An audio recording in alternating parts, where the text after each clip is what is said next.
My name is piebypie. Welcome back to Baited Expectations. I have with me KittenCatNoodle, Brittleknee, and Velyna, and we're keen to talk to you about Path of Exile. So, lately, some big announcements have been happening, but first, before we get on to that stuff, what have you been up to? I'll start with Noodle. Well, I did take a little bit of a break for some spooky games, as it was, in fact, spooky season. I played through Amnesia Rebirth, and I hated it.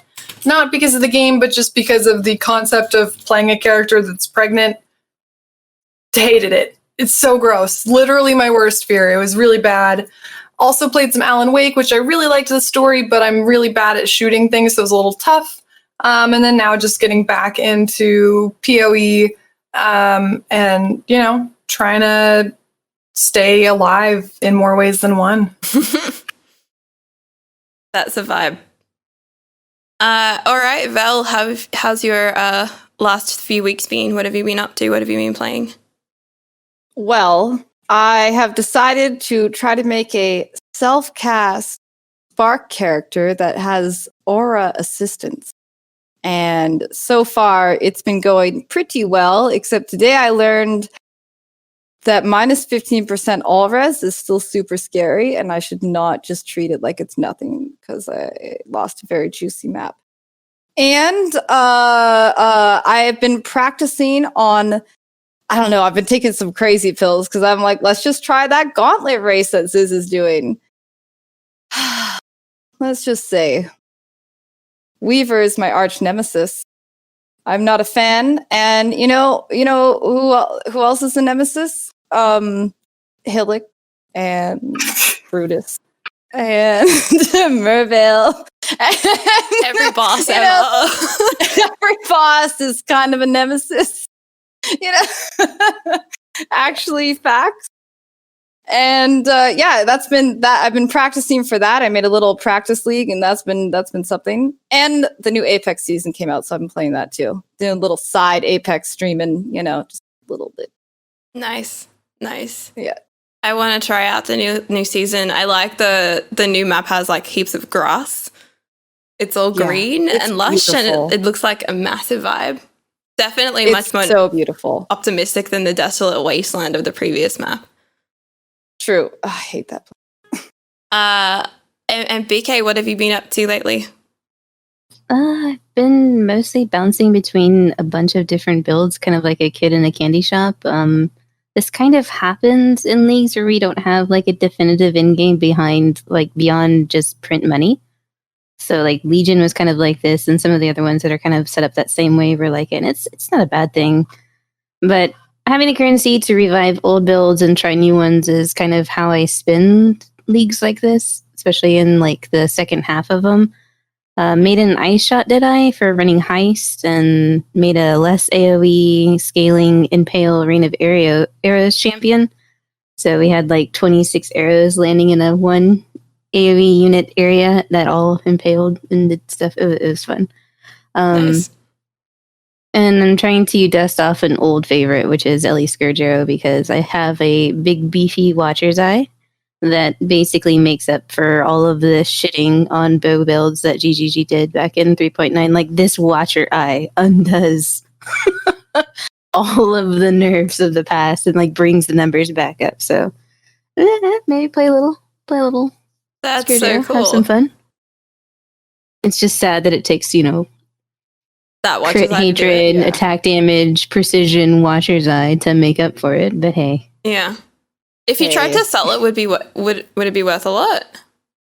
I bought it for 45x. Okay. And I think that was a pretty reasonable price for it. The double hatred ones, which were slightly better, were way too expensive, but flipping over from like added flat cold to just generic attack damage percent from precision was roughly equivalent. Nice.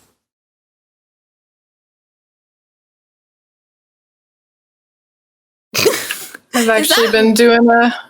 Is Mr. typing in the topic list right now? No, but something's happening. Something's happening over there. It shouldn't be. It should be over here.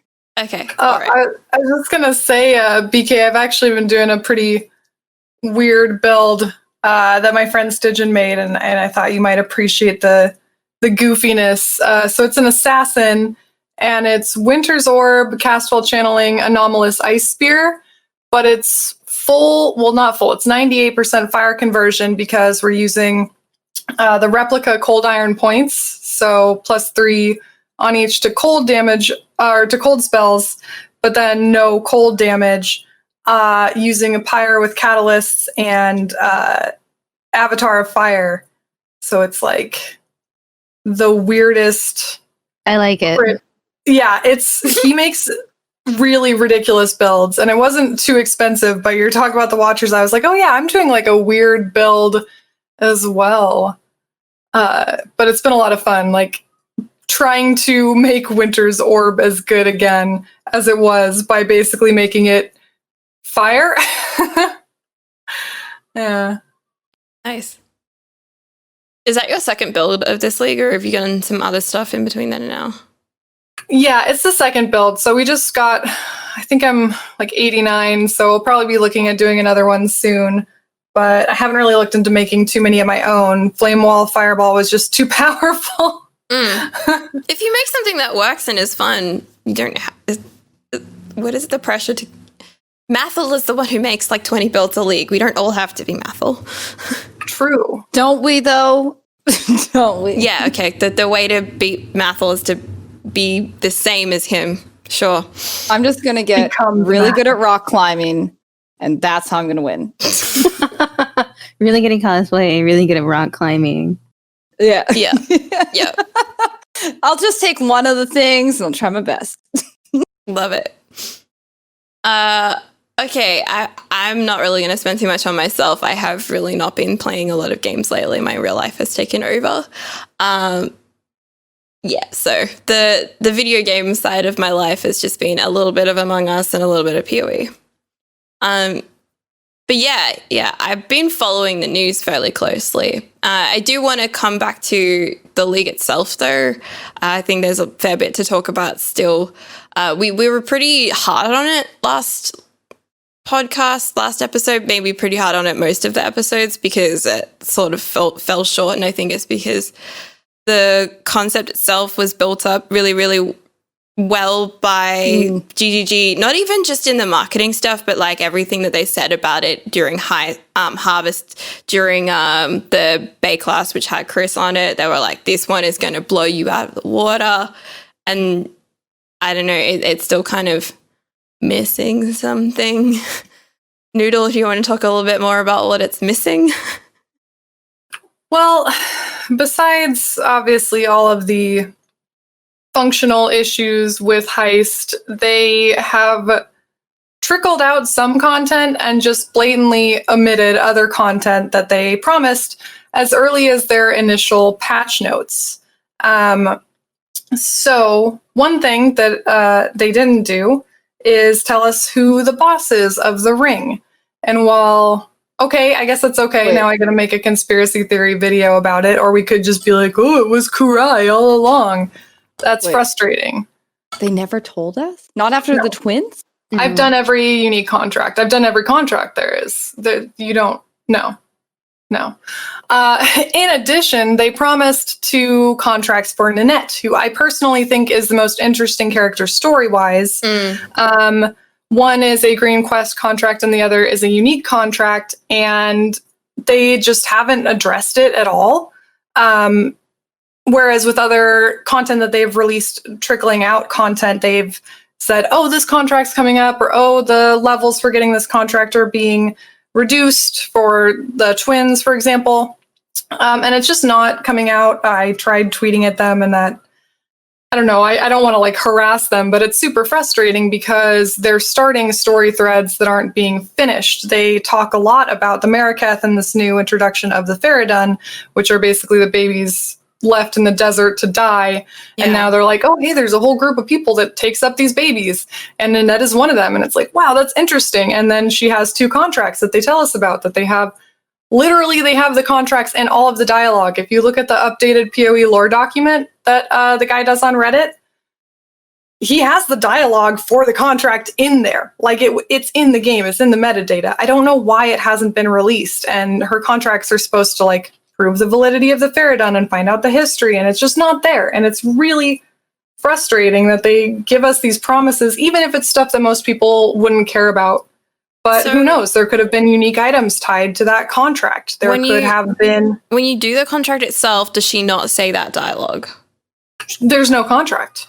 Oh, the contract itself was doesn't never exist. released. Okay. Right. She's Yeah. saying that they've data mined the line, so it's been like Yeah. implemented but not enabled, I guess is the way to put it. Yeah. Like, and even the names of the contracts are in their first patch notes. It's called the Book of Jamonra and Jamonra's Rest. And so it's weird that they would plan this and be confident enough to include it not only in their patch notes, but in the game data. And then they're just not even addressing it at all. And it's very frustrating for me just because based on what I can see from the mined data, it would be incredibly important to the 2 videos I had planned. Yeah. Like the most important. Ooh. So now I'm kind of stuck because I have the information, but it's not in the game. So is it even real? I find it incredibly frustrating to be promised content. And we've seen this with other leagues like Blight or Metamorph, where there's an implication that there's a finale, that there's more to come, a final boss, or at least like an advancement of the story. And yeah, it's frustrating. So like my initial like listening to this, I was thinking, have like this stuff has all been written. So the people responsible for story, Nick and everyone, they would have written it, but it's just not there. And so my next thought is like, well, they know that we're not getting new content until January. Are they trickling more out? Because that doesn't seem consistent with everything that's been said in the last sort of month. Yeah. They haven't said anything, to that effect. They really, I don't think they've said anything at all to this. I didn't even realize there was some missing contracts. So maybe they're like, maybe nobody else knows that there's some missing contracts, maybe. But I feel like perhaps, because what do we have? We have Isla, what's her name? Adia, and Facano, right? That's his name? Facano? And those are our 3 unique contracts. Or no, there's one more. The Kurai, and then yeah, and that's it. Why does Isla get one and nobody else? Faustus. Oh, Death to Darno or whatever. yeah. Oh yeah. I don't get that one a lot. I've gotten literally 8 of the Kill the Slaver guy and like 4 of the other ones and 0 twins. So and with the Slaver's Revenge contract, that's Facano's contract. They mentioned in patch notes, they're like, hey, we're releasing this contract that hasn't been seen yet in the next patch. And it was also, of course, it was in the original patch notes listed out there, and the game data was there for it. So it's weird that they haven't even brought this up. Like, is it going to? It does sound like hoping that it's going to come out later, but yeah, we hope they aren't going to notice, and we'll just you not don't point it get out. past Noodle. You cannot get past me. You bring up interesting lore and then you don't deliver. How dare you? How very dare you? Yeah, I'm working on a video about who I think the boss is, and I may rant a little bit at the beginning about the lack of these contracts and that causing the delay of videos, but it's gotta happen. So suffice it to say, you're not okay with the trickle strat. No, I am not. I guess if it was absolutely clear and consistent what was going to happen and when, I can understand how potentially they wouldn't want people to completely finish the content of the league immediately, right? They don't want people to get to the end game in 2 days. That's fine. You release it a week later so that people aren't getting spoiled. That's okay with me. But the lack of any communication regarding this is concerning, and it makes it feel like they're potentially using trickle out content to remove or not deliver on promised content, which Yeah. is why I don't like it. I tend to agree with you there. What say you, Brittleknee? As far as the trail out stuff, I feel like if it's something they're going to move to and it's not just a consequence of everything that happened, that like definitive roadmaps to what can be expected are necessary. Because like this is the league, but we kind of have some of it, but not all of it. So here's a little bit and here's a little bit more, and don't worry about that one over there. We'll get to it if we can. And what's this one? You mean this contract something? No, it's not. I don't know what you're talking about. That definitely wasn't there. So I think like I'm not happy with the idea that we could have full rollouts. I don't think that's in their best interest. I really hope it was just a symptom and not something that's to be expected. Okay. But if it is the reality, then I really, really think it should have a definitive rollout. Just like you plan for the beginning of the league, people should be aware of when to expect the content. Yeah. Just like, I feel like if people want to get to the end game in 2 days, if they want to grind out that hard, they should be able to grind out that hard. They want to go for it. If you're going to say that the content's in there, let them do it. I know that it sucks when they finish your challenges in a week and then they're gone for 2.3 of the 3 months, they're just gone. But at the same time, people take time off to play this. Yeah. Right. Yep. So they should probably have the time, or at least, as you said, to just say this, we're going to roll this out this week. And then in 2 weeks, we're going to roll it out. But I honestly don't, with this game, with a lot of ARPGs like this, just people get kind of bored quickly. Triple G is one of those ones that have made a game that generally we probably stay hooked in pretty long, especially when it's a good league. Like I know the great leagues, people are hooked in till 2 weeks left of the league. Then I guess I'm tired, right? Which is really good. But the leagues that are bad, 2 weeks and they're out.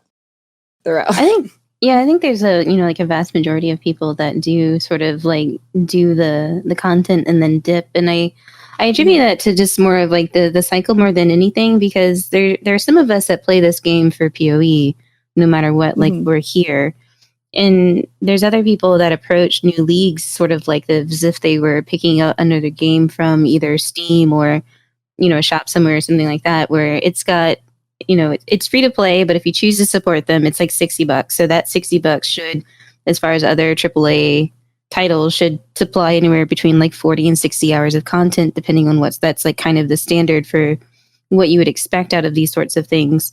More replayability is always a good thing in general, but there's people that look at PoE leagues like that, it's just another game that they get off the shelf or get on Steam sale or something like that, more so than they look at it this is my game. This is what I play. This is what I'm invested in. I can't wait to learn more about this, and that. They're that looks cool. Yeah, I'll play that for a little while.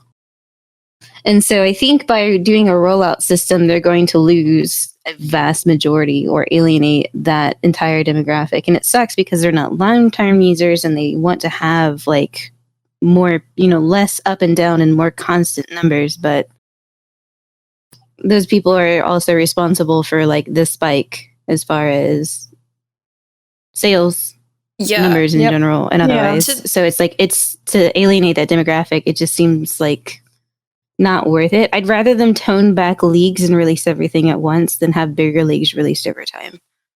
To that point, and we'll sort of go into this a bit more in detail in a little bit, but the peak and decline over each season or league or whatever. I mean, we know they're all called leagues, but in normal game parlance, they'd be called seasons, right?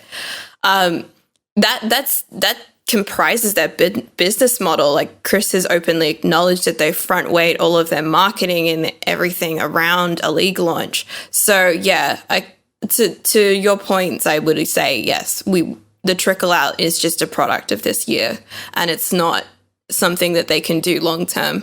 But I would 100% agree that the roadmap and having clear deliverables on a specific time period, almost like a mini announcement, like a mini launch, if you were to trickle out your content, that would probably make the player base feel a bit more like they've been heard and considered, I guess. Well, and to go back to Vel's point, like, we can wait for content to come out, right? Like, we're going to be playing for a long period of time, but Vel's right. People who are taking time off, who are going to basically crunch a bunch of hours in right away, if they're having to wait 1 week, 2 weeks, a month for content to even exist in the game, they might never get a chance to see that content, even if they want to play the game and even if they want to be supportive. They're having to spend so much time at the beginning because they don't have the time to wait to see the rest of the content. And so, yes, for someone like me who likes to go in blind and I don't really like getting spoilers of content early if I can't experience it myself, I don't think that really outweighs the people who don't have the option to wait and find the content later. So I guess it'd be okay. It would certainly be a lot better if they had planned and followed through rollouts. But I really hadn't considered that there's people who that won't really matter for. Okay, Yeah, so I mean, wait, Go what ahead. was that, Vel? oh, I don't know. I was just gonna addendum. It's good. And, No, just go. add on. And another thing. And Go. and well, I was just gonna say, like, people just lose steam after like if they have to wait. People in generally just don't have the attention, so they're like, all right, whatever, I'm just gonna come back next league, right? Like, they're just over it already. They're just done with it. They'll move on and things like that. So in this particular game, I feel like the trickle out is gonna be an issue. But what Chris said with future expansion sounds very interesting to me. Yeah, we'll get onto that very soon. So aside from the odd patch here and there, Heist seems to have reached its final iteration as far as this 3.12 expansion is concerned. So in summary, what do we think of the final version? I think we'll start with BK. I think we have a workable product. I don't think we have a league. I think I mean this in what they wanted 3.12 to be, and I think what all of us went 3.12 wanted to be. We're more or less, like trickling into the second half of the league right now where things start to die down a bit anyways. And I've kind of been looking around and seeing what people are doing and how people are spending their time. And I kind of see a mixed bag within my own community as well as the Twitch directory, as far as like people are just pushing long-term builds like Aura stackers that take like hundreds of exalts to optimize, to pushing alternative goals like going super down far in Delve. And people are now like, there's a huge interest in the uptick of the different private leagues. And I think what we're seeing is data and trends for like what this would be if it went core like this. Like, is it rewarding enough to retain players? Is it interesting enough that the novelty hasn't worn off? And I think it largely has. And is it competitive enough to other in-game alternatives such as Delve? Like, how much mapping is still being done? I think they really need to pay attention to this part of the league specifically, especially as they look at its overall success and then sort of like, is this even something that they want to kind of move forward? Because as much as like we loved the lore and loved all the voice acting and everything like that, like there's core features to this league, which is they break in, get loot. And the most important thing about a league is its mechanic. And right now it doesn't seem like this is really holding people. And it's certainly not holding me. Like sometimes I try and grind contracts and money is great, but they get very tedious after a while. There's no essence to grinding out contract. It really feels a lot like the thing that I keep getting like flashbacks to is farming the domain. Like that's all this feels like. It just feels like putting five little emblems in a thing and hitting go over and over and over again. It's like maybe if they kept some of the alert in some places, it would I was feel gonna a little say more, that. right? I was gonna be like, would it feel like Heist if the light level was still the thing? Somehow, right? Not in that way of killing guards, but I feel like they could have done something. And a lot of people actually complain about observer totems, and I don't really mind them because it kind of forces you to do a sneaky. I don't know. Like, it doesn't have to be that. It doesn't. Those are kind of the two options we've gotten, but there could be something. That's all we have right now. I I like observer totems in that they make you choose what you're doing with that contract, but that's it. I don't actually like the engagement with them. I think alert level did a better job of that when it was first around. Also, I spot, you guys can't see this, but there is a kitten. Yeah, you can see her tail. There she goes. Oh, no, I know. It just feels kind of like, where's its essence? Like it really is missing some sort of, I feel terrible about saying this. I really do. But when I do contracts, I'm bored. But there's such good money in it that it's the logical thing to do, and XP. But then my maps get neglected, which means I don't get many chances to get the twins or actual, other surprising, exciting loot. So it's just kind of, I'm really looking forward to what they plan, maybe endless delve or something, I'm really, because I just feel this, like it's nice. And don't get me wrong, like when you're early leveling and stuff, contracts are like trying the gauntlet. I want anything they can give me. Just anything, please. I'm desperate. They're really nice for that. They're really, really spot on for early game, especially if you're fresh. But it's just missing some flavor. I remember coming into the league and being like, this has flavor. Like, this has flavor. It has an atmosphere. It has a heistiness about it. And I knew I'd lost that feeling when they killed Alert. Yeah, I think a lot of people feel the same. Noodle? Well, yeah. Oh, definitely. I mean, it was really stressful for me in the initial iteration to try to decide how much loot I was going to try to get, picking between, am I going to run through and try to open some of the small chests, or am I going to risk going to, across the way where there's a reward chest, and how many guards are going to see me? And even if it wasn't really plausible to be very sneaky most of the time, especially if you have any kind of minions or like Winter's Orb, which is going to start attacking things if you have any amount of charges.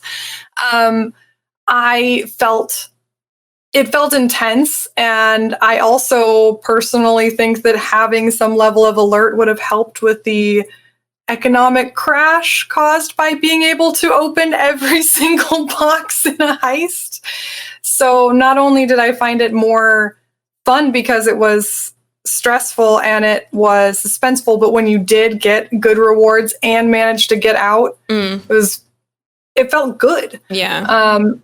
So yeah, I definitely feel like now it's just a little bit to click the box and get out and take all your stuff. And it's nice because you get a lot of stuff, but that's kind of it for me in terms of just regular heists.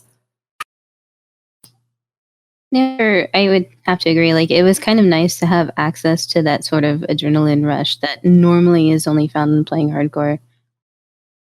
Like, I know there was a lot of issues with the medium core and a lot of, like, sort of angst over losing so many good things to being killed, but I liked it. I liked having that rush. Pain. You get an exalt and then you die and you're like, no. Yeah. I finally got one in a heist. Like, I chose the right box to open and I actually got that thing. I want to say that I've watched Vel die a few times. I know I've died a few times, so it's still kind of there. There's definitely mobs that offer way more chance to die than others. But let me just say, I cannot believe this. There's a clip of me saying, "Oh, I got nothing of value from the Grand Heist," and I opened it and I had an exalt, and I just didn't feel anything. I didn't feel anything. What? I just said, I have nothing of value. Oh, there's an exalt. Like, that's just. I feel like that's a really well, though. It was like that, though. Yeah. Yeah, it was like, especially with the market. Actually, at the time it happened, I think the exalts were like 37C, and I was just like, this is a glorified divine. True. That's all it is. To that Divide end, I with was going to 3 say, faces. like, the next topic was what the actual F was going on with the economy. Well, I can tell you right now, exalts are almost 90C again. So the bots are either back or maybe people have quit enough that they're not splitting blueprints or fracturing blueprints anymore or something because they are indeed back up to. I had to trade one today. It was 87C. It's really high. Yeah. Yeah, I think it's a combination of it was really hot to make all that money and everyone wanted to, but then everyone realized that they were just kings of monopoly money and it didn't fucking matter. So they left.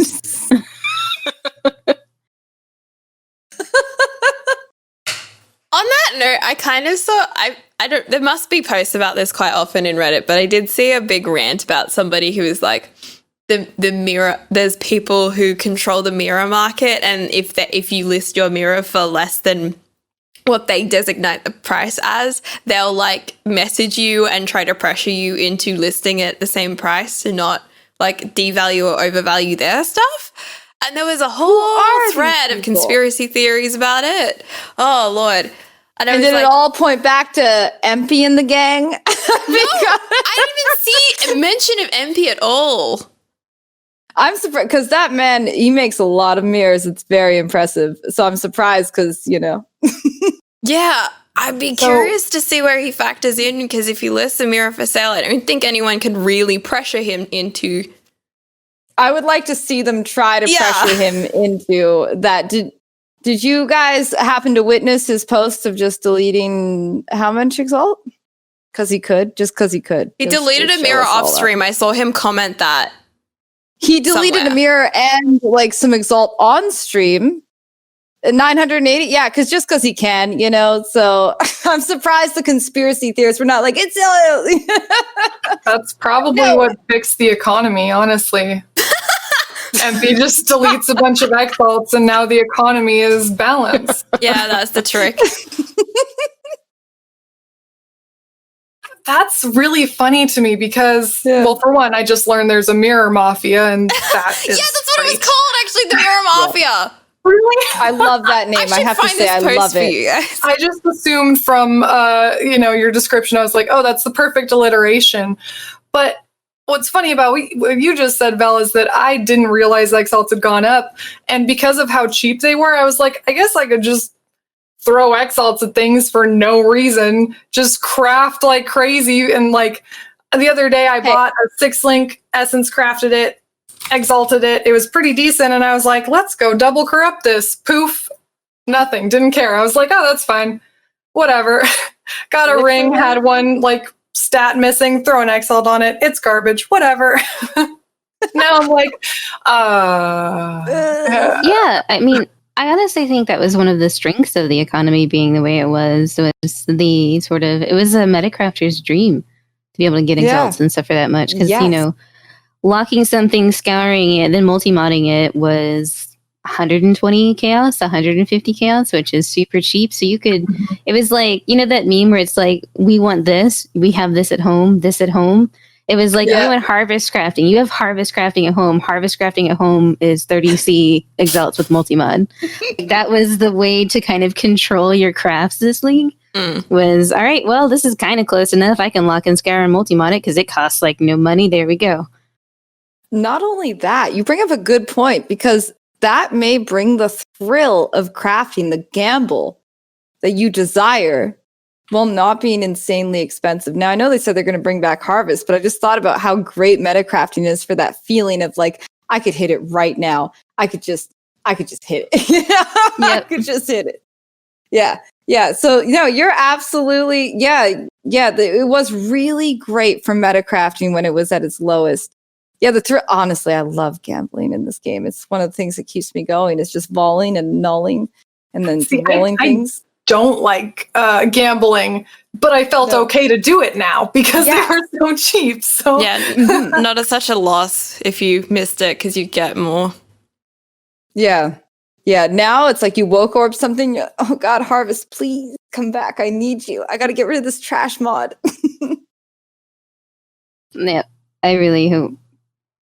I mean, it was a decent enough workaround for now as far as being able to multi-mod. And I mean, arguably now it's still comparatively cheap considering we had exalts that were like 160, 170 before. So like technically it's still cheap, but I will never forget the first day of betrayal. This has never happened in my path existence. I never want it to happen again. Literally within 24 hours, exalts were 180 chaos.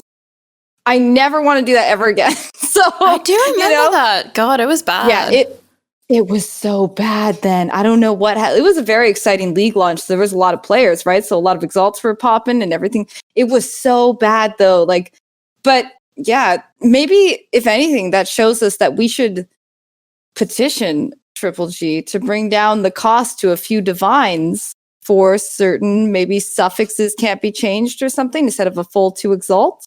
Because maybe it would encourage more people to metacraft, which is something they may want. Do they want metacrafting though? The other side of that, though, is that you have to have avenues for exalts to be removed from the economy. Otherwise, it doesn't work. Well, there's still like hits can't be evaded. Actually, they took away the curse.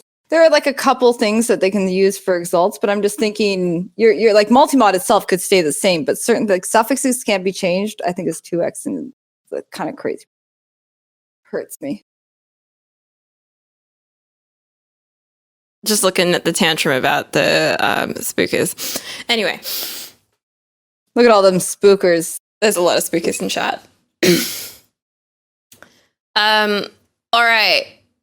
Do we feel sufficiently happy with the discussion about Heist enough to move on to some bigger metaphysical discussions about GGG? Sure. Yes. Okay. Love those. Okay, so I sort of had this in chronological order. If we need to jump around, happy to jump around. But we've had some fairly big announcements from GGG over the last sort of, was it week or two? And the first one, of course, is that GGG is developing the next expansion differently. There were kind of 2 big things that I took out of this.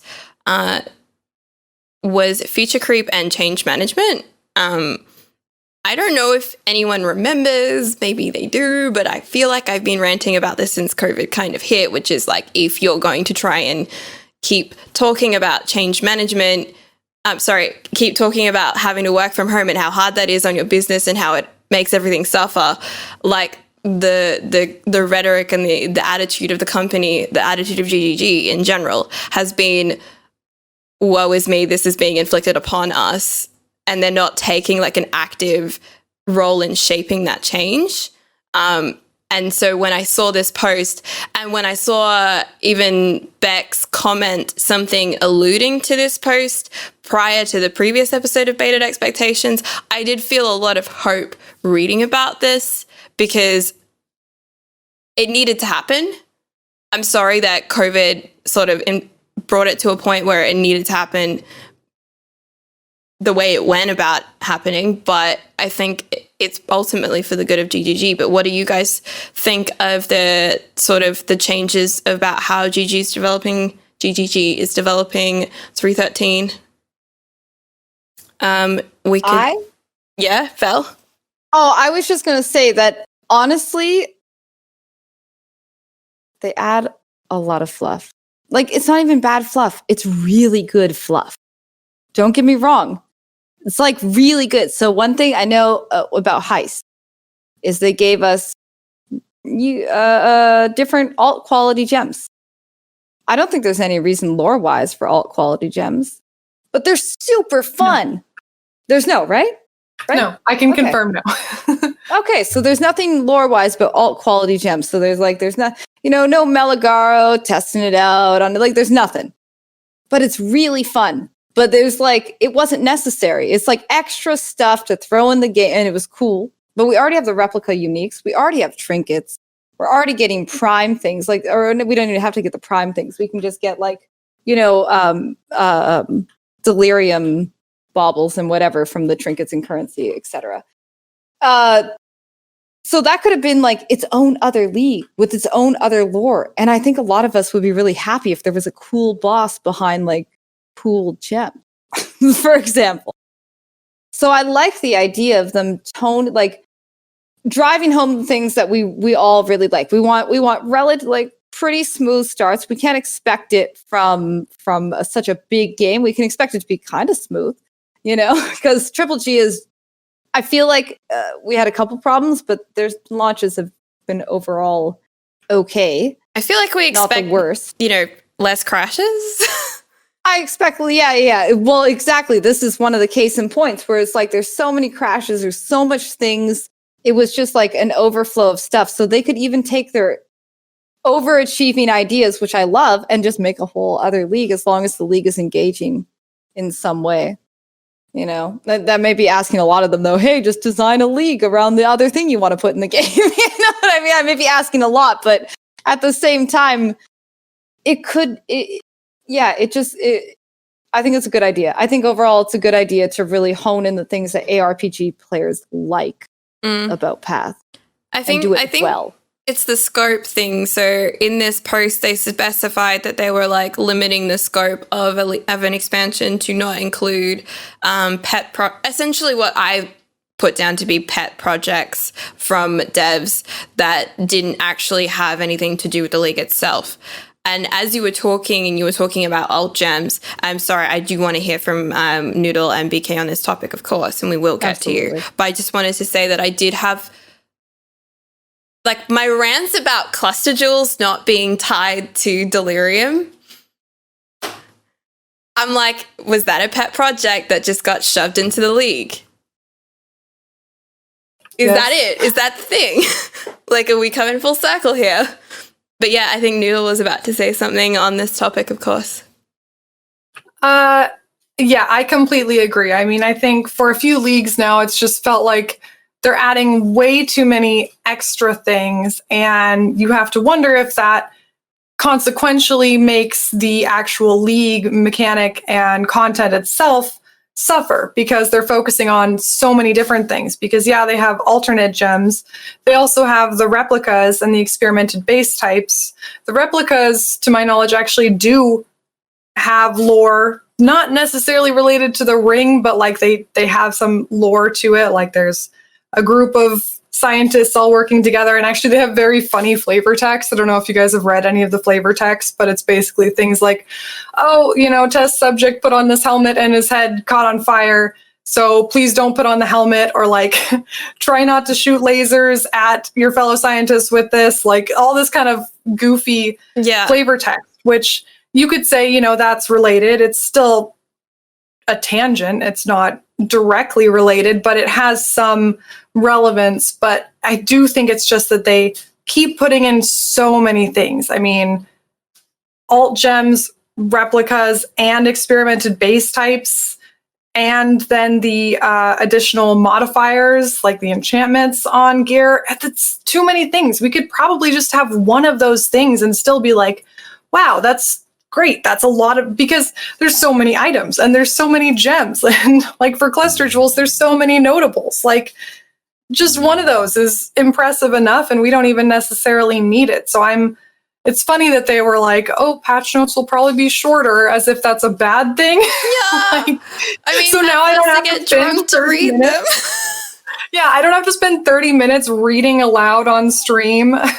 Great. Fine with me. I legitimately forgot about the defense modifiers or whatever. Like, I forgot about the enchantments. I forgot. The oversaturation, like, makes it harder to, like, really treat, each new thing as special as it deserves to be treated. I haven't done anything with experimented base types, actually. Has anyone done anything with those? Yeah, okay. I tried to make it was just the rod, eventuality rod, which gives you +1 power and +1 endurance charge. And I tried to do a trigger discharge staff. I made a 6 staff. I had to like Woko orbit to give it any shape or influence just to make it. But I ended up selling it because I tried to make some sort of trigger discharge business, and it's sucked for bossing. It sucked so much for bossing. So I ended up selling the staff. But honestly, it was pretty dope. Except, let me tell you guys, the staff, the eventuality rod, is a war staff. So that's fun. That's so fun. You know, just no longer get your all spell gems. Oh, I hated crafting it, but it was good. Yeah. Good stuff. Yeah, I like to read through all of the new things so I can plan out like a build. I'll find something that catches my eye. There's too much stuff this league for me to go through and actually read everything. So honestly, I've kind of waited for people to tell me that they found something cool and then see if I want to do that, because I don't want to read through every alt gem and every replica, every experimented base type. That's just so much reading, and that's coming from me. I read the lore. To that point, yeah, that's a lot of reading. I'm a nerd, and I don't want to read this much. Exactly. But also, you get so many, like, we know when they implement something en masse that there's always going to be, like, more shrapnel than good. And, like, having to sift through that is bad. And it's not, I get that it's, like, part of a, you know, working towards balance in order to have it, like, not everything be great. But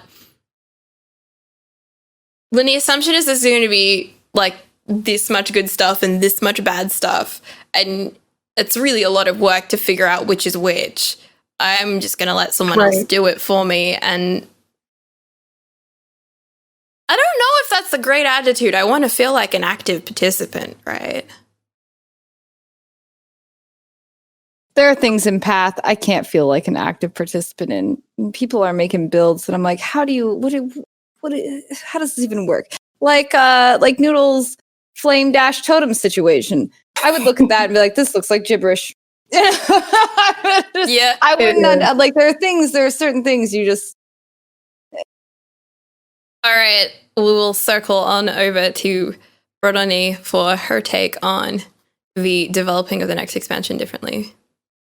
I think you're spot on as far as saying that we've seen this coming and that it's been necessary, and it's unfortunate that, like, the whole pandemic thing happened. But as far as their development and, like, moving forward as a company, it's good that this is happening at all, because I feel like they would have kept pushing it off until PoE 2 or a similar clusterfuck happened. Like, I don't think it was even on the radar to start to taper things back and fix this. I think they were just like, all right, so how do we make PoE 2, and then how do we make PoE 2 faster? And I think that's kind of where some of these side projects have come from. That's sort of my tinfoil hat theory, is that, like, I feel like alt quality gyms are testing new lab rewards. Like, so instead of a helmet enchant, you'd shove your gym into an altar and then get, like, like, change the quality of your gym or something like that. Or maybe cluster jewels were an experiment to see how people would, like, further customize. Is it really worth it to have all these different ascendancies if you can just add stuff to the tree and people customize it themselves? Do we need more uniques or less uniques in the game? What if we offer replicas that are basically the same thing but different? Like, what's the percentage that people will use and engage with those mechanics versus the ones that already exist in the game? And as far as the enchants are concerned, I guess it becomes like, like, how important is this to the average player? Like, how important are these additional enchants? Should there be priority to enchanting other things? So, like, if we redo lab, do we just have the orb enchant other things besides helmet, boots, and gloves? Do we give it to chest pieces and belts and stuff like that too? So I feel like they're just doing a lot of, like, experimentation as it, like, the PoE 2 team is like, yo, dudes, like, what if this? And they're like, we can do that. We can do that over here and see what people think about it. We'll just put it in. And they're like, all right, cool. Just let us know how it goes. And then they just go back to making PoE 2. And that being said, I feel like I've been playing PoE through its, like, league renaissance. Like, for the first, like, I'd say 8 leagues that I played, because I started in 3.0, like, it really felt like the leagues were building up and building up and building up. And, like, I felt like it would always get better. And then slowly over time, it was like, yeah, they're adding more, but it's too much. Like, it's coming at a price more and more and more. And that ratio between, like, delivering amazing content and delivering workable content got sort of, like, skewed. Yeah. So as far as them reprioritizing how they put a league forward, I really, really, I'm excited by it, but I'm also slightly worried. There's like that part of me that's stifling some of this creation, and either, pushing it to another league or saying no outright might start to strip away the things that make PoE feel like PoE and not like some other sort of like clone. That they're going to maybe not take some of these risks like they did for trying alternate genre types, like how we had Tower Defense League and all this other kind of stuff. Like, I don't know, like, I'm kind of worried that they might pull back and be too safe, but I don't know. I guess we'll have to just see what happens. Are you?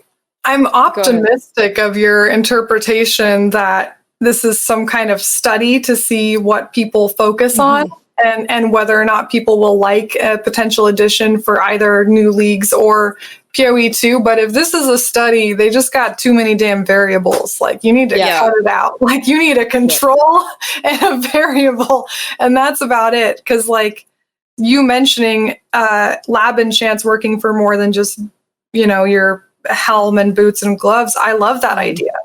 And I could see how this would be a study for, okay, you're using your enchantments in these heist rewards to see if that will be workable for lab enchants or for gem enchants. But I do still think it's too many things at once, and I really do think, personally, I think just having alternate gems this league or just having replicas, I would have been like, wow, look at all the things I could try.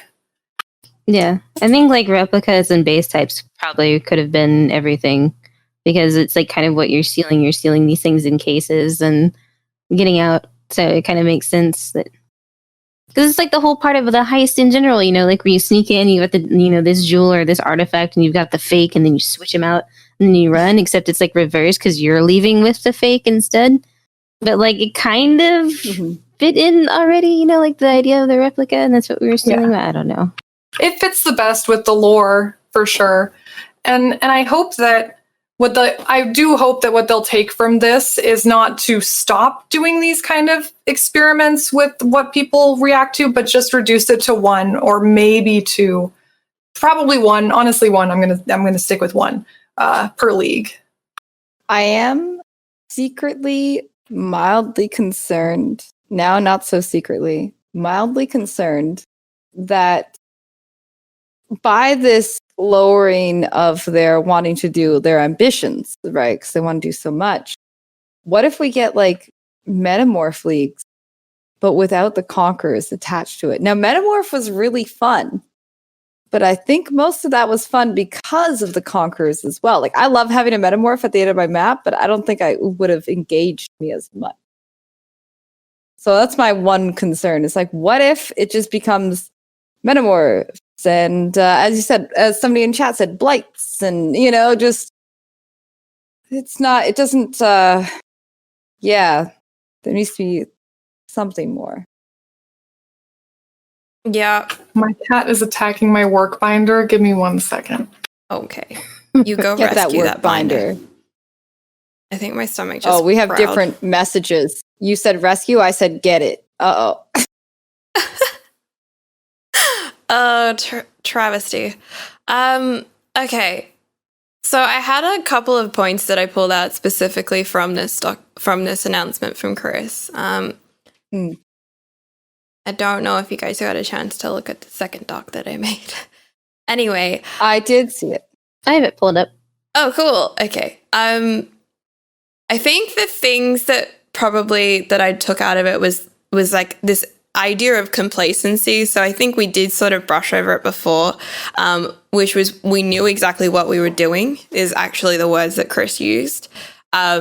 It's this idea that like every league, because we made the 13-week format as of Talisman League, and then we just nailed it every league after that, we knew what we were doing. And I'm just like, yeah, you found a formula that works, but over time those things fatigue, which means that, in some ways, I think it was complacency to like their overall approach, and the way of sort of satiating that was just letting developers work on pet projects and including those rather than working on the quality of the league itself. I don't know if you guys kind of saw that in there. Yeah, they knew what they were doing, and PoE2 will fix everything. It'll totally fix it. What do you mean? Yeah, we can just. Yeah, I feel like kind of feel like it was feature bloat because I can see where if like in some sort of eternal meeting, and Chris is like, all right, so what do we got for Heist? And they're like, we got all these voice actors, we got all this file, this is how we got it set up. There's going to be like all this stuff, and then they go, great, that sounds like awesome. You know, they get to do the thing, they get all sorts of stuff, they can choose their own rewards, they're in control of what they're doing. Sounds like, you know, it's a high quality, high production sort of thing, and then they just kind of, you know, it's very easy from like a very basic, like outside in look of being like, all right, yeah, that sounds good. It sounds like it's together.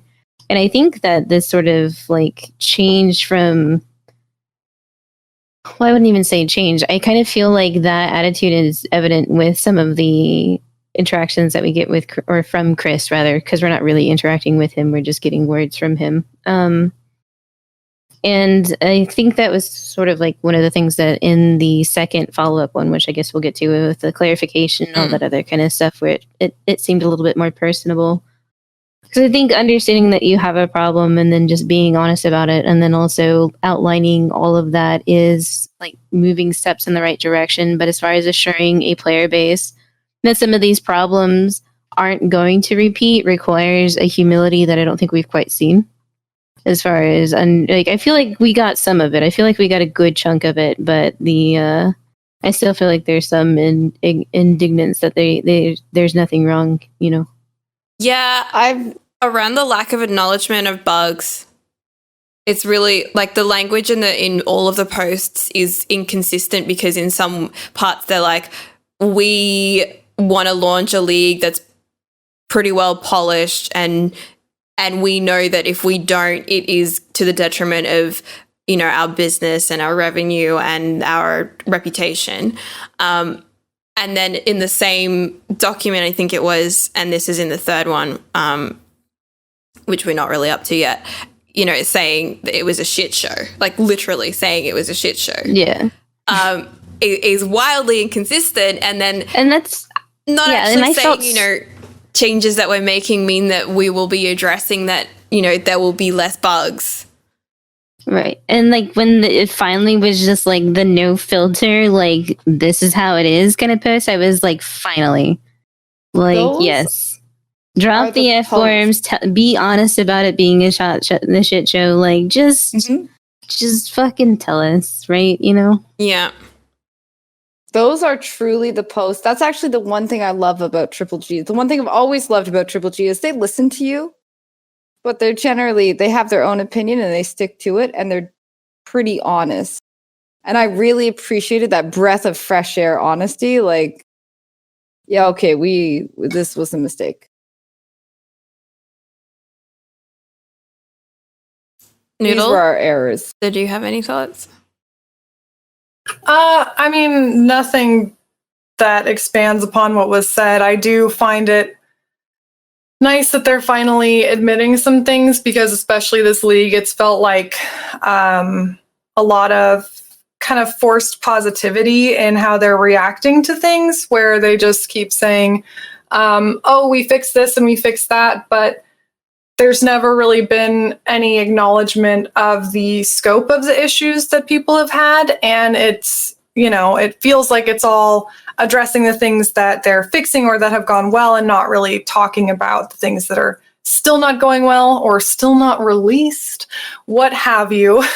And so reading that, for one, I personally don't agree with their rigorous schedule. I think if you've developed a schedule that worked for you 4 years ago, when you're doing a much smaller scope of a league, granted, even if you have a smaller team, you're trying to do way more now, and it feels to me that it should be obvious to reevaluate what's needed to follow through on that and actually present a finished product by the time that you're releasing. So regardless of the reasoning, I was happy with the delay, but it was refreshing to actually see some acknowledgement of the issues that everyone has been aware of, but hasn't really been addressed by GGG themselves. Yeah, I do want to say that if we were going to move on to the delay, I don't think that, I mean, we've been asking for, or there's been test case, like lots of feedback saying we want longer leagues, if you, like longer time spent in development, you know, really get this stuff right. And there's really never been a circumstance under which GGG would commit to that. So it's sort of interesting that, you know, they were already running an experiment on how to develop differently. And then to have, you know, CD Projekt Red delay the release of Cyberpunk to the same weekend that this 3.13 expansion was slated to release, it's really significant in that they had already made changes, and yet we're like pushing it back another month, and understanding all of the reasons why, of course. Like it sort of gives them an opportunity to do things that I would call make goods, you know, like the little carrot of possibly having events over Christmas, maybe Endless Delve and things like that. It's kind of, you know, I don't think this would have happened if it hadn't have been for Cyberpunk though. Like there was, and it's a little bit disheartening that I don't think they would have necessarily made this decision on their own. I think Cyberpunk was the straw that broke the camel's back, but I feel like to completely delay your release for a month, they're not going to have any earnings for Q4. No. Listen, I love RPGs as much as the next time. If Cyberpunk's taking me a month, what's going on in this game? You know, like, 2 weeks, maybe a whole month. I just feel like maybe, like, I do believe that Cyberpunk was definitely the reason to be like, you know what, just push it, make sure it's good, especially because they're doing expansion, like a big Atlas expansion or change or something. Yeah, it's an Atlas expansion. So yeah, you definitely need the time, but is it like a whole month? It had to be though. Like he went through every single possible change date that they could go through. You know, you had, do we release it earlier? Okay, well then we come back to our original issues of crunch and, you know, quality, not being able to test things properly. Releasing the same weekend as, just, that would be a loss. That would just, like, so much attention elsewhere. The following weekend, they don't think it's enough time. And that sort of lands them in Christmas or New Year, which are obvious no-goes. Like, there's just no way you can launch on either of those dates because there's no one in the office. Or, like, New Zealand has really strict rules, similar to Australia, around, like, when you can and can't work. And, like, public holidays are pretty, like, you have a skeleton crew because you know your business needs a skeleton crew, but you can't actually have people employed on those days unless your business is, like, I mean, like, our country shuts down for Christmas and New Year, pretty much. As an American, I don't understand. People get to take breaks on holidays? From time to time. What? Right, living in a small town in Austria, which I did over, like, Christmas, New Year, and, like, they just shut down on a Sunday. Like, nothing's open on a Sunday. Any Sunday. That's like 1980s levels of old school, dude. Sundays completely shut down. What are you talking about? That's just the southern U.S. I mean, what? All Sunday? In the Bible Belt specifically, yeah. Not to get into all of that, but there's a lot of stuff that's closed down here in the South on Sundays. Interesting. That's crazy. Anyways, we're all fast paced now. We don't know. I don't know. It's weird. So yeah, it goes through every single day, and why we can't do this day, or like what the shortfalls of those dates would be. I'm sure there's more details and projections as well. I thought it was well thought out as far as, I mean, because in the same argument that you were mentioning earlier, that people were saying that, but just make the leagues longer.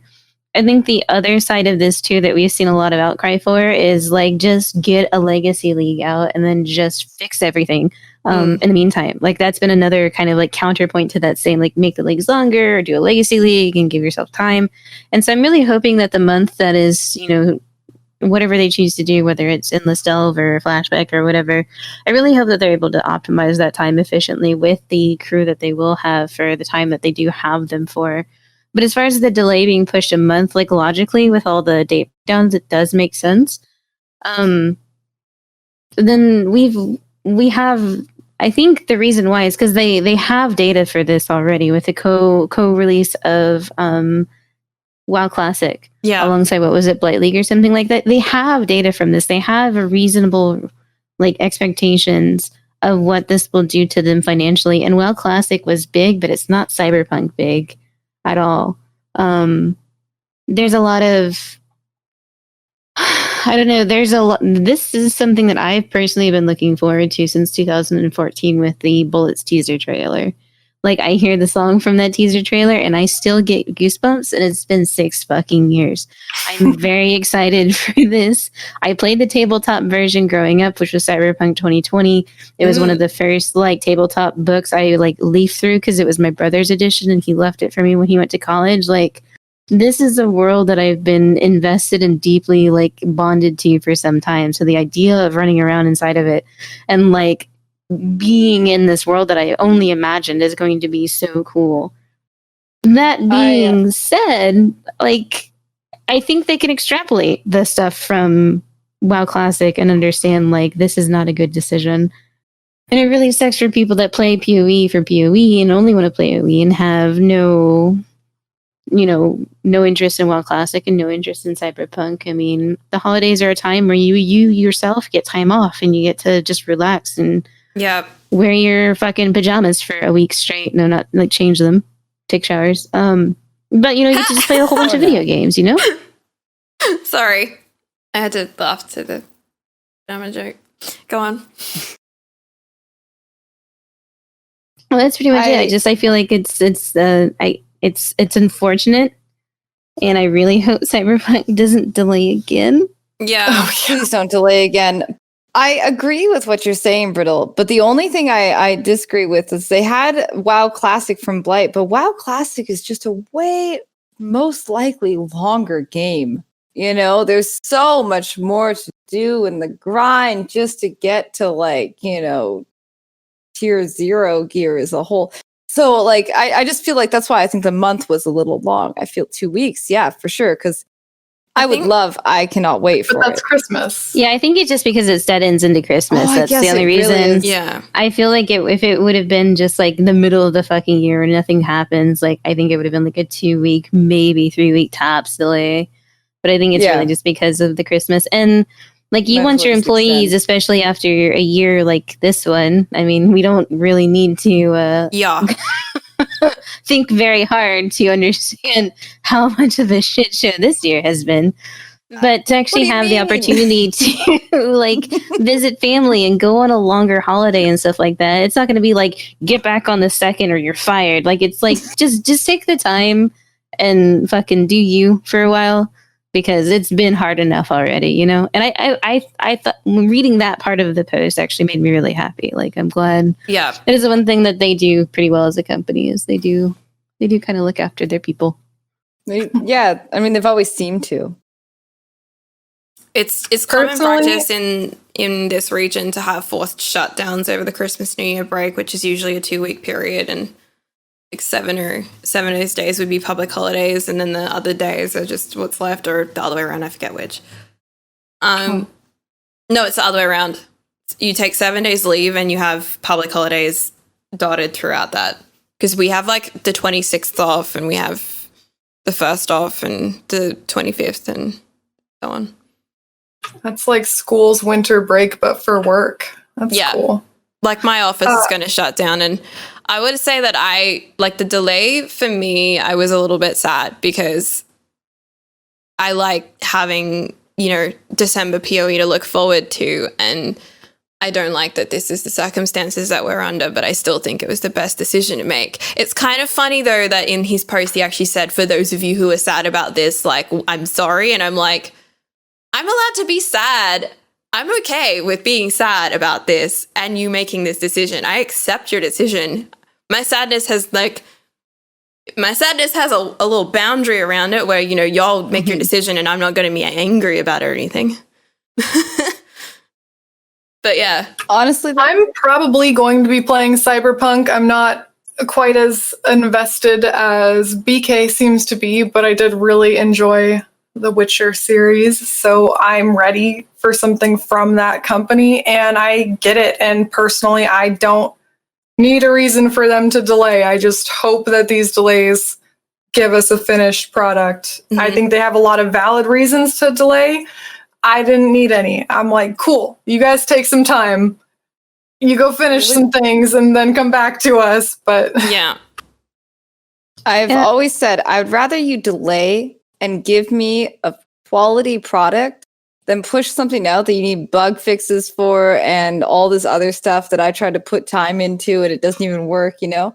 I would much rather you really, if you give me a good product, I will buy a lot of good stuff, you know? I've been playing, my favorite game is Morrowind. I can't tell you how many times I've bought that actual game because I love it that much because it's a quality product. Like I bought it on so many different platforms, more than once on PC. So I'm going to buy it again, actually, because I don't have a disk drive anymore. So, you know, you give me a quality product and I will be along the ride. You need time off or to really work it out. I'm with you 100%. I do think it's a good choice. Like not the good choice, sorry. I think it's the right choice or the best choice that you could make. it was clearly hard for them. I mean, I think that they've obviously, when it's just been the player base bringing this up, they haven't really responded to it because they are very set in their ways. So I'm sure it was hard for this decision, and it does seem a bit like the stars aligned, but I think everyone will be, at least a lot of the players will be completely understanding, and I don't know, you get Cyberpunk probably, so. Yeah, I think like, I don't know if I would have necessarily like taken PoE League off to play Cyberpunk if they were going to release on the same weekend. Well, not a league, but I would have taken the week probably. Yeah. Yeah, See, I wouldn't have League started. I'd have played it. I'm now like, okay, well, I'm definitely going to play this game. So I feel like PoE kind of helped market it a little bit. Yeah, is this secret Cyberpunk marketing? What's happening? Yeah, I feel They're like, like- I they feel really like wanna they should go play to CDPR and be like, yo, we pushed it back. We told our entire player base about it. Give me that sweet, sweet advertising money, baby. I think that's something that Pi touched on earlier that I think is important to note too, is that, you know, she's absolutely right when she said they have no Q4. And that's got to be massive as far as That's the decision making is concerned, as far as like their future as a company and projections and everything like that. Because it's not just their normal cycle. They are paying for the ongoing development of PoE 2 as well. And these things are very expensive to create and manufacture and otherwise.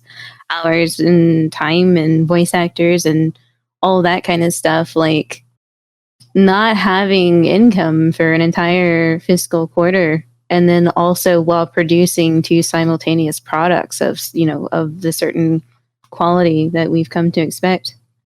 That's got to be huge for them. And maybe we're like, meh, Cyberpunk, but that's got to be scary. I mean, we should If I was their CTO or whatever, CFO or whatever the fuck, I don't know what all the acronyms mean. It's got to be kind of a. It's not a Monka S moment. That's a Monka W moment. Yeah. I like, they'll still be getting money from MTX that are released in the shop and all that stuff. It's not like they're shutting down, but they've said this on numerous occasions, and we know that the gross majority of their revenue is generated in the League launch, in the supporter packs, in the mystery boxes, etc. I bought a supporter pack and I don't even have a purple plan right now. I'm just just bought it for when I do.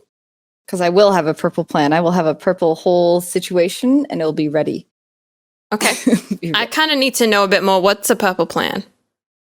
Well, the purple MTX. Right. Well, I was going to actually wear purple arc with the purple MTX, and I was going to all purple out, and it was going to be very cool. But then arc kind of sucks. So I had to switch that plan to Spark, and Spark has no MTX. And I'm sorry, this is maybe completely off topic, but I'm still community. Who is choosing Cyclone as another MTX? We have 800 Cyclone MTXs. We have no other MTXs. Fucking actually gonna say that the Spock is just the most repulsive thing to look at on a screen ever. Thank you. And the spiders don't look much better because they came out when? 2013. So they look meh. So I need some. There's a trap, I think, a trap skill that just doesn't have an MTX. I forget which one. It's not lightning because I'm using the celestial lightning. But what doesn't have an MTX? Ground slam. Trap? You know what does? Sunder. I remember that there was like new Sunder stuff that came out last league, and it was really nice. It looks so cool. If only it could have. If Ground Slam could have the MTX of Sunder, I would love it. They did it for Toxic Rain and Scourge Arrow. They just were like copy paste, so maybe your dream will come true. But the thing is, they actually had the assets for the purple Scourge Arrow in the game for like fucking 12 months or something like that. And they're like, what? We'll get to it. We'll release it when we feel like it. Yeah, like they data mined it ages ago, and they're just like, oh yeah, here's a new Scourge Arrow. I was like, God damn it. What if it looked like 2012 though, like purple graphics? Maybe that's why. I mean, still, purple. I would take it. I would take it over what we have. Honestly, yeah. Sorry, community, but why Cyclone? We have so many good Cyclones already. Blue Cyclone looks really good. Automation Cyclone looks really good. That's all you need. Yeah. Call it a day. Cyclone's not even the most popular skill. There was like the Cyclone while channeling like minions, but Cyclone itself is not what it used to be still. Like it came back in Legion, but then it got nerfed a bunch. I would say, and anybody disagree with me right now, I think Cyclone is one of the most beginner-friendly melee things ever. Honestly, not even just melee, just skills. Cyclone. It's so nice to move around with. I'm not saying it's bad. Yeah. I'm just saying it's not what it was. No, it's not. Legion. But you can still do cats while channeling. So if you get the cat MTX for Soul Rend and then channel that with Cyclone, do it in a Nova, just throw in cats. You get it. You. Actually, just holding them by their tails and Cyclone. Yeah. Oh no. Oh my god. This is the real Monka W moment, actually. No. It's not the lack of revenue in Q4, it's just this conversation right here. But really, I just have always wanted more cat MTX. If they made more skills that were cats or cat related, like paws, anything like that, I will buy all of it. Even if I don't use the skill, I want it so bad. What about like cat footsteps, Sun Prism, like paw prints? Cat. I have the Celestial and Sun Prism cat. Right, so they just needed since if the Celestial cat is Solar, then like what would the Sun Prism cat be? Fireball? Yeah. That'd be so good. Or ball lightning. You know what they should do? They should give us Molten Strike, but the cats are actually the balls. So they just roll out. I'm so cool. Give me these things. Yeah, they just roll to the ground, they just roll out. I love it. I will try so many more skills if there's a cat MTX. I don't care what it is. If there's a cat MTX, I will try the skill. Herald of Cats, where they just rain down cats on you. I love it. Give it to me. I need GGG to like have a roundtable discussion where they just sit down and talk about like skill MTXs and then just spitball every skill MTX they can think of, and like we'll do the cat version of everything. But then I want to know what else there is. Dog version should be like Earth Shatter, just a bunch of dogs running out in 4-way direction. It's like dogs, you know, because they're big, like bulldogs, something. Melee skills can be dogs, and ranged skills can be cats. Wait, range spells or range skills? Oh, I guess here. I don't know. Definitely spells. We'll have to discuss if there should be another contender for ranged. I've got it. Ranged attacks, hamsters. No. Wait. Haven't we had a discussion? Oh, no. I've been present for a discussion about hamsters in which one hamster eats another hamster, and now I'm like hamsters are ruined for me. Oh, could have been the time where I had a snake that didn't eat its hamster, and that hamster had babies and ate all their babies. Yeah, that did happen. Yeah, that one. Yeah, that did happen to me as a youth. And then I woke up to look at the snake, and there was little baby hamster parts everywhere. And so, it was terrible. I feel like I was traumatized at a young age from that. No hamsters, please. Yeah, no, too evil, even for passive. No, I would Scourge Arrow hamster style, so they just explode. Wait, never mind. You're off the table, Val. No more. All right. I think we need a minute. I'm sorry.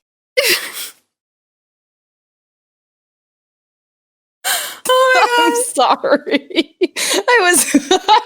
I thought it would look cool, but then I thought about what actually happened. Wait, BK, are you laughing also? Please tell me you're laughing. No. Okay. It's pretty good. I'm sorry. Scourge Arrow, people. I'm so sorry. We were trying to come up with an animal that would work for a Scourge Arrow MTX, and I want it to be beehives and explodes and angry bees. Yeah. Oh my God. I was gonna that say would bees. be so good. I love it. Okay. All right. Please, Triple G, bees us. Give us more bees as well. Bees for all projectiles. I'm into it. I just love the idea of trying to throw a bee at something because it seems so. If you use SRS on a champion, it looks like he's literally throwing fistfuls of bees at things. It's pretty amazing. Oh my God. Oh, good. Okay. All right. I think there's a little bit left to talk about on the delay, why we're delaying 313. Maybe we'll try to rein it in and make it through the rest of the podcast.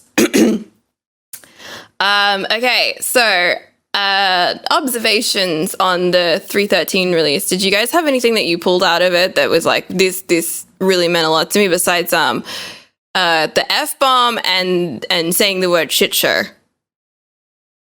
Like, they seem to be the biggest things that people were reacting to. I reacted hard to that F-bomb. I felt it. I felt the passion, you know what I mean? Yeah.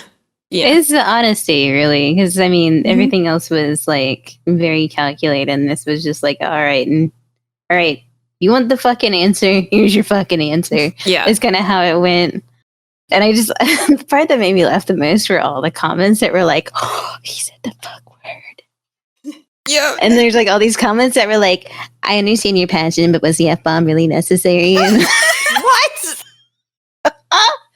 It killed me. Like all of the different, yeah. Like there were literally comments that were like, "I don't think it was necessary. You don't need to swear like that." Those are like, the people. Oh my God, is this the 1800s? And I fucking went back in time because I'm pretty sure that's not a terrible thing. Riddle, these are the people who don't want you to wear like a skirt because it might show ankle. You know? But you can't wear no, you pants. can't. Well, I mean, the Templar can because he's allowed to wear a toga. But anybody else, like you're showing ankle? What are you doing? What are you doing? Who do you think you are? Those are the people. Anybody who didn't like the really people. I didn't read any negative comments.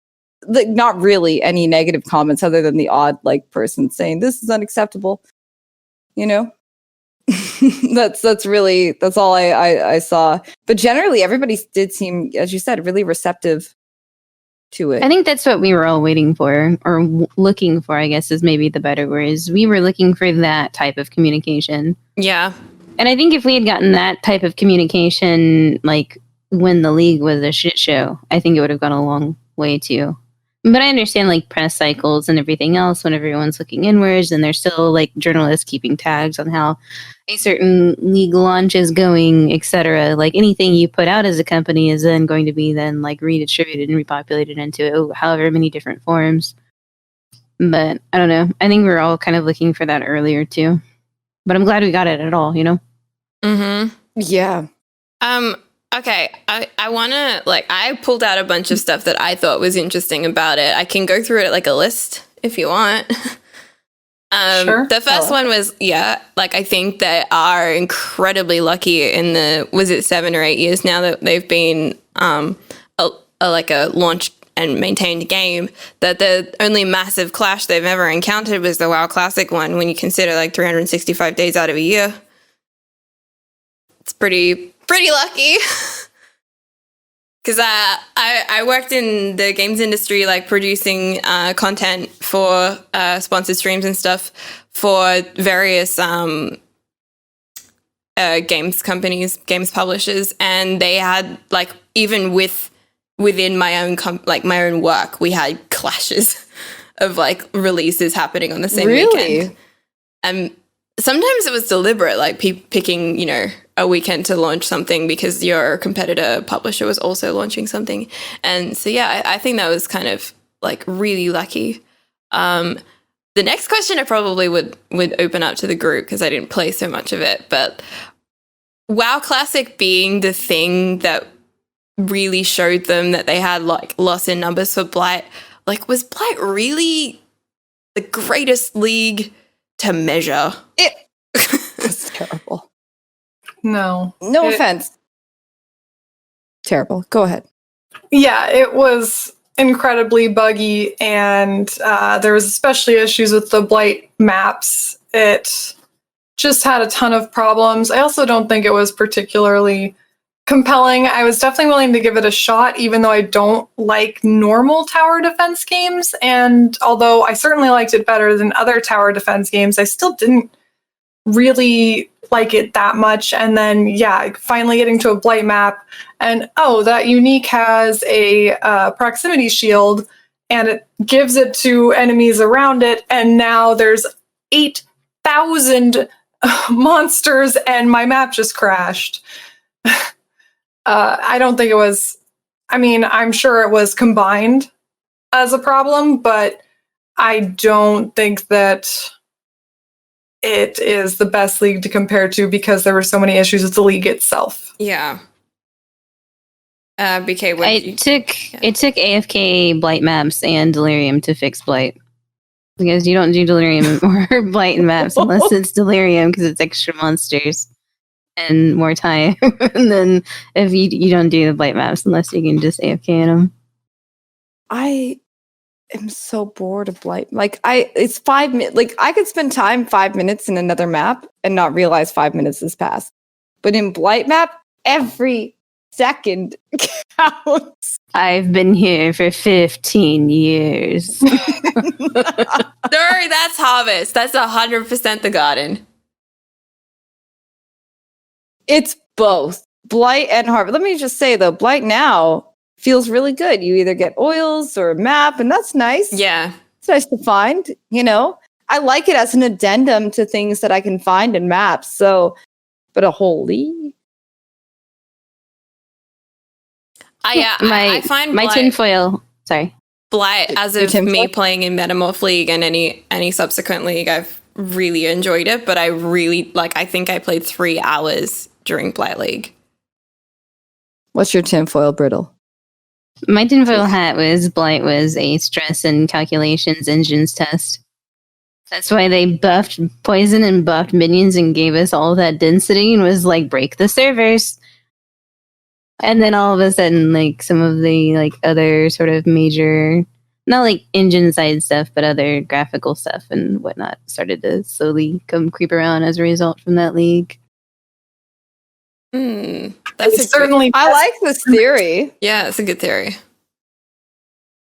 All right. I mean, listen, I tried Cobra Lash and they did come out with a couple poison skills, and I tried Cobra Lash and my processor couldn't handle it during Blight. There were so many instances of poison on all those Blight mobs that even with good attack speed, like really good poison damage, it was like, I don't have a processor with threads.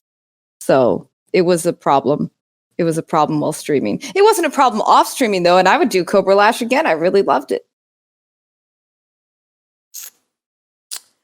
Okay. I don't know if we want to go through the rest of my list or go back to the regular topic list. Whichever. Go ahead. Okay, I feel like there's a lot of detail there that we could go into, but it's really just, these are the things that I thought were interesting, and then you guys can just nod, which probably isn't the most engaging content. So maybe we'll just talk a little bit about stash tab affinities. Honestly, I was pleasantly surprised that it ended up being compatible with any stash tab. It wasn't just the paid for stash tabs. It was a big victory for kind of soothing some of the relationships, I think, with the more general population that either can't or doesn't invest in tabs. Mm-hmm. I think after certain things like the one fiasco where it was like, here, turn your MTX into other less useful MTX and pay us for it. Like, I feel like there's been a number of missteps along the way handling certain MTX, and especially in lieu of the Blight tab or the League tab conundrum as well. I think that this is probably the best iteration, the best compromises that we've seen for a paid feature, but then also something that benefits the paid features that you invest in as a player, a long-term player, but then also doesn't take too much away from those who do not. Yeah, they're free to play. Yeah, I mean, I really like them. And yeah, you can have just regular tabs basically dedicated as your special tab if you don't have one of those unique tabs. But I did notice that you can't do like multiple affinities. So for example, I have a tab, I don't have the Delve and Fossils tab, so I have one for Fossils and one for Resonators, and I can't do both as Delve. Yeah, I've run into that issue too because I don't have the Delirium one or the Blight one, and I store my oils and my Blight maps separately, and I store my Catalyst and my organs separately. So like some of it is a little bit tedious, but I'd rather have this and then still manually sort those other things. Oh yeah, it's so much better. Yeah. I don't really like putting stuff in a dump tab, although I do it if I'm running through a bunch of stuff. But I would spend so much time just going through all of my tabs, finding the appropriate tab. I find it confusing almost because I'm so used to the other way of things that like my brain just struggles with, I don't have to go there. And then I can't actually scroll through my folder of tabs easily to go from one tab to the next like I would normally do with control. So that's been really weird too. Overall, I like it. And I think I haven't had the issues that you guys had. I had unique tab affinity, which became a problem for the dump tab, but I made the dump tab unique and everything seems to be going correct. Oh, because it wants to put it into, or it treats the it like unique tab. each tab, so you only get one of each. Yeah. Yeah. So I had to make my actual quad tab considered a unique affinity, and maybe because I already have the unique tab, it just was okay with that. Whereas you guys didn't have the Delve or the Delirium tab or the Metamorph, so it decides to just get weird about it.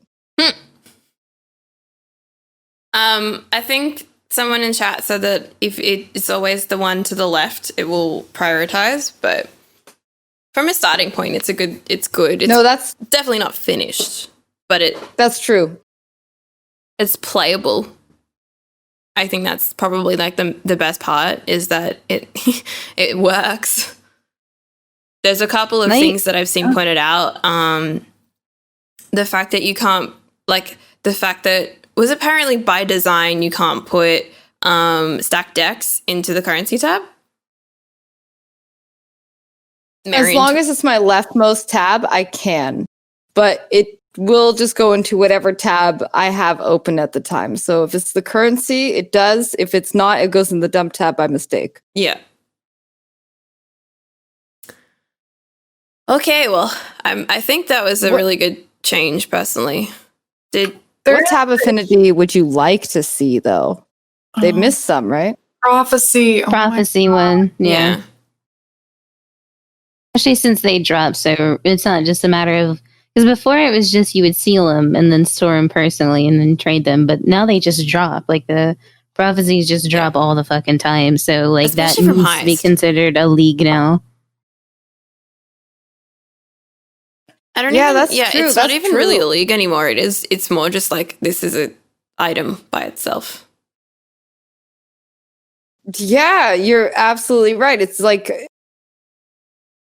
the amount of prophecies I get that are like Plague Maw 5 and stuff, while being really great, it's like these are become worthless and I just want to put them to the side. And that'd be a great idea. Mm-hmm. I wonder what they are like tagged as. I don't think I know. They're not like a currency. They're just an item. Consumables. Consumables. You consume it. Oh, and the fact that there's no colors for the folders, Noodle, that's... Yeah. I like to color all of my tabs. So not having colors for the folders and it's just the tan, which is normally is. I'm like, boo, I want my colorful Time tab. to riot. Yeah. Yeah.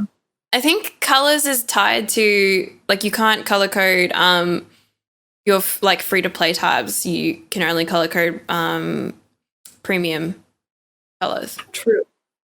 So Although I went through incoming the phase of, MTX like, 30 points premium file folder tabs. No, you're right. No. You're right. Premium folder Here tab. we are praising them, not knowing that in 2 weeks that's what we're going to get slapped with next stash tab sale. That's why they have the big stash tab sale today. And then soon to be color coded through Wait, is it premium today? binders and paper clips and Paper clips. Did you ever want 4 things to look the same color but not actually manually pick it out? Pick out your paper clip today. Christ. I love it. I love it. Okay, Terrible. okay. To the discussion that we sort of wanted to touch on, but I want to get you guys' take on this. If you could choose the filler content for before, like, for December, waiting for 313, like, what would you like to see? I mean, I'm pretty supportive of Endless Delve, but I don't know if that's actually going to happen. That's also what I was going to say. yeah, endless Give us Delve a is gonna temporary- be- I mean, Go ahead. I miss Delve. Like, I miss how it felt where every single map had sulfite. Like, it's that, but better. Of course, I'm gonna say yes. Mm. I feel they probably won't give it to us. Just one more Legacy League. Let's go. Just a month of Legacy. I want it. I want a Legacy. Just give me some extra. Just give me a chance for Heist to drop Legacy loot, replica or Legacy items. I would like that. Get that 1K calms, man. Oh my God. No, not even that. I just want my, okay. So a long time ago, I sold off my perfect face breakers that were 1,000 for 1X because that was their price. I regret it every day since Oh then. God. Oh my God. Every day. And I I would regret it. So, wait. and back then, exalts were only 40C. Well, why wouldn't I just save it? Why wouldn't I just save it? I regret it. I regret it. So yeah, I would really like another, like, give us if you can't give us a full like temp league of something, add some legacy items in replica area. Would that be too hard? It might be. I don't know code. I mean, They had the stones and what was it, Delve League 2? Yeah. The legacy stuff. mean- like just scatter some of those of the original kind that open up the original area that had the original loot. Yeah. The keys. Scatter the some of those keys. in there. Yeah. Mm-hmm. Oh, it'd be so good for reliquary scarabs too if they did that. It would actually be useful. It's kind of useful now, but not as useful. yeah. Okay, I feel like there's not a lot left to talk about from the PoE section. Should we wrap it up? Or we had a couple of non-PoE topics that were more like gaming in general and Twitch related. Go on. I have to head out pretty soon for work stuff, so. Oh, that's fair. Okay. I think then we will close off the stream and just have a little lurk and a chill. So, thank you so much, everybody, for tuning in. This has been Baited Expectations with KittenCatNoodle, Brittleknee, Velyna, and myself, piebypie. We will be back again in 3 weeks. Maybe looking at some filler content ourselves and what we can do over this extended league. Anyway, we'll see you again soon. Bye-bye.